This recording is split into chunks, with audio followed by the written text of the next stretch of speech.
মুর্শিদাবাদ বলে কথা নয়, পুরা পশ্চিমবঙ্গে প্রভাব পড়বে। পুরা পশ্চিমবঙ্গে হুমায়ুন হচ্ছে একটি মানুষের হৃদয়ের গাথা নাম। এই মুহূর্তে জনপ্রিয় নেতা হুমায়ুন কবির দল ত্যাগ কেন করলেন, এ প্রশ্ন আপনাদের করা উচিত ছিল। মুসলিম জাতির জন্য, মুসলিম সমাজের জন্য ভেবে সঠিক কথা বলাতে ওনাকে দল বহিষ্কার করেছে। সঠিক কথা বলতে কি,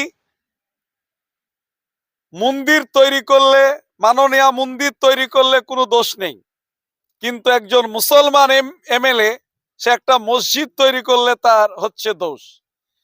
এই জন্যই তো বাবরি মসজিদের নামটা যখনই ঘোষণা করেছিলেন জনাব হুমায়ুন কবির সাহেব, এমএলএ ভরতপুর 69, তখন 1 বছর আগে থেকেই বলেছিলেন যে আমি বাবরি মসজিদ কলকাতায় করব, বেলডাঙ্গাতে করব, বেলডাঙ্গাতে আমি বাবরি মসজিদ করব, এ কথা 1 বছর 24 সালে বলেছিলেন। এটা তো 25 সাল চলছে, এতদিন পর্যন্ত দল কোনো পদক্ষেপ নেয়নি। আমাদের চ্যানেলেই বলেছিল, আপনাদের চ্যানেলেই বলেছিলেন। তাহলে আজকে হঠাৎ কেন?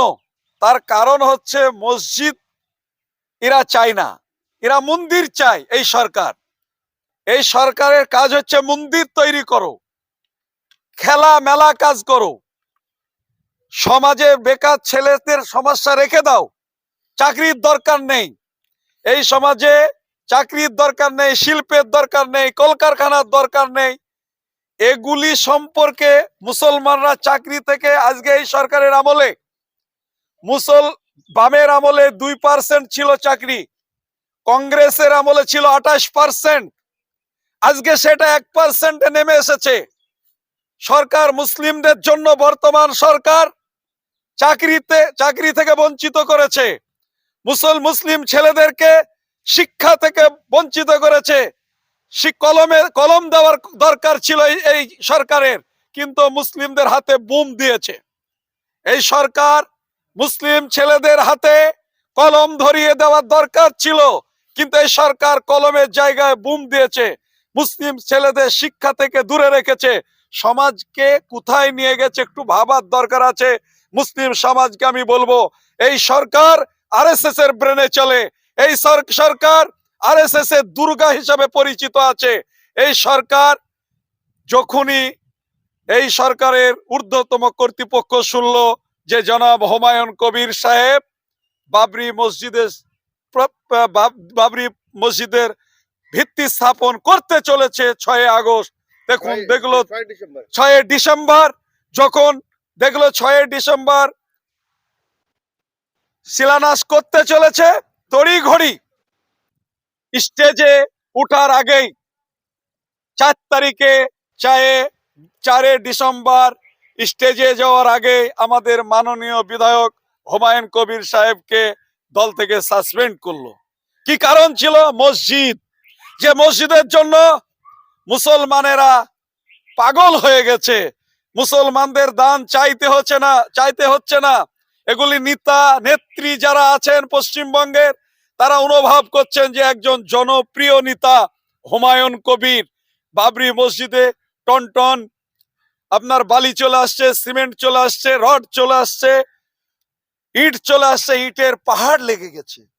এগুলি মুসলমানদের একটা ধর্মীয় প্রতিষ্ঠান হচ্ছে মসজিদ, যে মসজিদের নাম হচ্ছে বাবরি মসজিদ। এই মসজিদকে কেন্দ্র করেই মুসলমান জাতিকে এক প্রকার একটি আঘাত দিয়েছেন মাননীয়া। মসজিদ তৈরি যদি না করতেন, হুমায়ুন ভাইকে সাসপেন্ড করতেন না। তাহলে মুসলমানদেরকে ভাবতে হবে যে এই সরকার মসজিদ চায় না, এই সরকার মন্দির চায়। এই মন্দির বানানো সরকারকে আমাদেরকে হটাইতে হবে। আর হটাইতে গেলে হুমায়ুন সাহেবের নেতৃত্বে যে নতুন দল আজ গঠন হতে চলেছে কিছুক্ষণের মধ্যে, এই দলকে মুসলমান জাতিকে বলবো যে আপনারা তৃণমূল এবং বিজেপিকে হটান, সেকুলার নিজমকে প্রতিষ্ঠিত করুন। বলুন। মুর্শিদাবাদে এই বাবরি মসজিদ হওয়াতে মুর্শিদাবাদবাসী কতটা খুশি? 100% খুশি।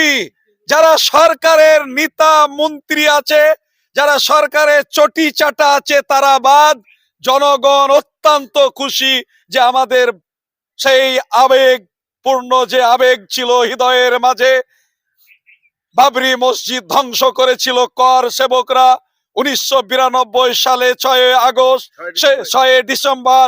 সেই মসজিদ আজকে আমরা মুর্শিদাবাদের মাটিতে সেই নামের মসজিদ হতে চলেছে। এটা 100% জনসাধারণ, জনগণ, জনসাধারণ মুসলিম ধর্মপ্রাণ আব্বাজান ভাইজানরা অত্যন্ত খুশি বলেই তো এখানে দান নিতে পারা যাচ্ছে না, এত দান আসছে আল্লাহর রহমতে। সারা পশ্চিম বাংলার মানুষকে কি বলবেন এই যে মসজিদ করা ব্যক্তিকে সাসপেন্ড করছেন আর মাননীয় মন্দির করছেন?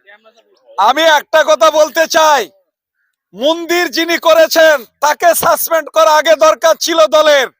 মসজিদ করলে যদি সাসপেন্ড হন হুমায়ুন কবির, তাহলে তিনি মন্দির করেছেন, তিনাকেও মাননীয়কে সাসপেন্ড করা দরকার ছিল এই দলের। কিন্তু এই দলের একটাই তো পোস্ট, আর বাকি সব ল্যাম্প পোস্ট। সুতরাং জনগণ বুঝে ফেলেছে 26-এ জবাব দিয়ে দেবে। এই সরকার মুসলমানদের শিক্ষা দীক্ষা থেকে অনেক দূরে রেখেছে। আজকে ওবিসি থেকে শিক্ষিত সমাজকে বঞ্চিত করছে এই সরকার, কিন্তু কথা বলতে পারছে না। কথা সরকারের বিরুদ্ধে কথা বললে পানি কেস, গেজা কেস, এইসব কেস দিয়ে ঢোকাবার চেষ্টা চালিয়ে যাচ্ছে। কিন্তু আগামী নির্বাচনে জনগণের সঠিক উত্তর দেবে। এই অপদার্থ সরকারকে বাংলার মাটি থেকে উৎখাত করার দরকার আছে।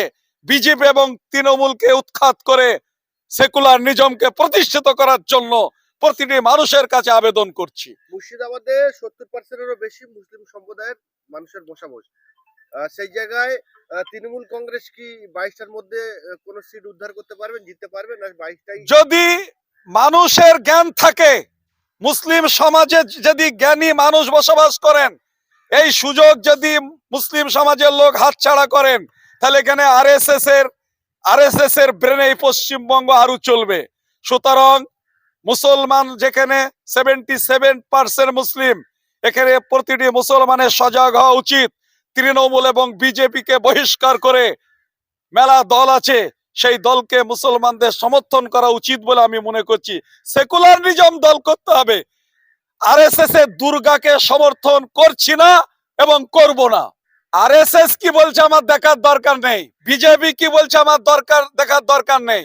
ওখানে বাবরি মসজিদ করার জন্য মহামান্য হাইকোর্ট যখন পারমিশন দিয়েছেন, মসজিদ হবে।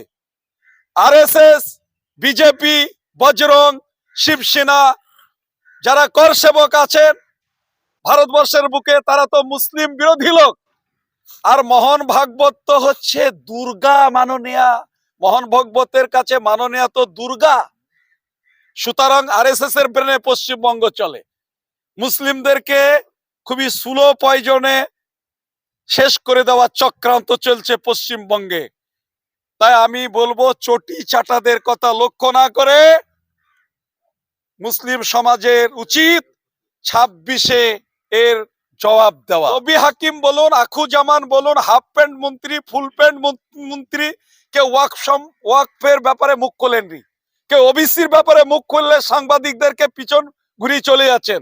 কেন? তাদেরকে বুঝাইতে হবে যে ওয়াকফ যে সম্পত্তি, সে সম্পত্তি আল্লাহর সম্পত্তি।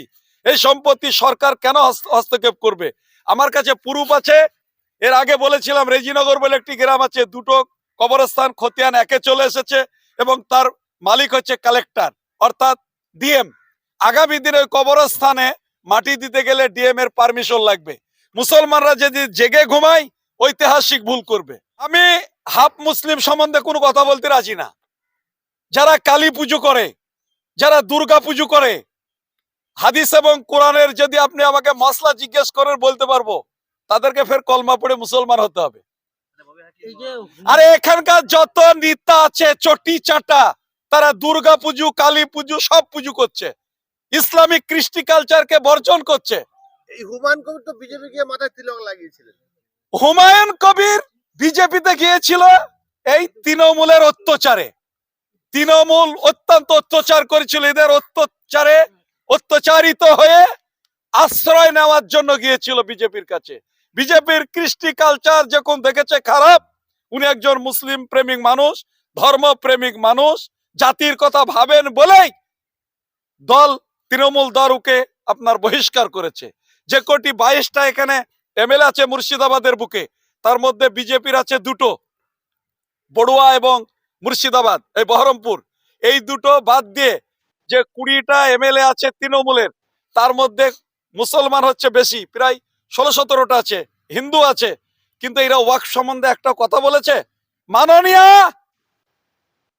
মুর্শিদাবাদে এসে বলেছিলেন ওয়াকফ নিয়ে বেশি গুলি করেন না, যদি গুলি করেন তাহলে দিল্লি যে ওয়াকফ আন্দোলন করুন গা। মাননীয়াকে 26-এ পশ্চিমবঙ্গের মানুষ দিল্লিতে ভোট দিতে যাবে, এই পশ্চিমবঙ্গে মাননীয়ার ভোট হবে না। মাননীয়াকে আমি বলছি এই চ্যানেলের মাধ্যমে, অনেক চ্যানেলের মাধ্যমে, আপনি ভোট পশ্চিমবঙ্গের মানুষের কাছে চাইবেন না, আপনি দিল্লি চাইবেন ভোটটা, ঠিক আছে?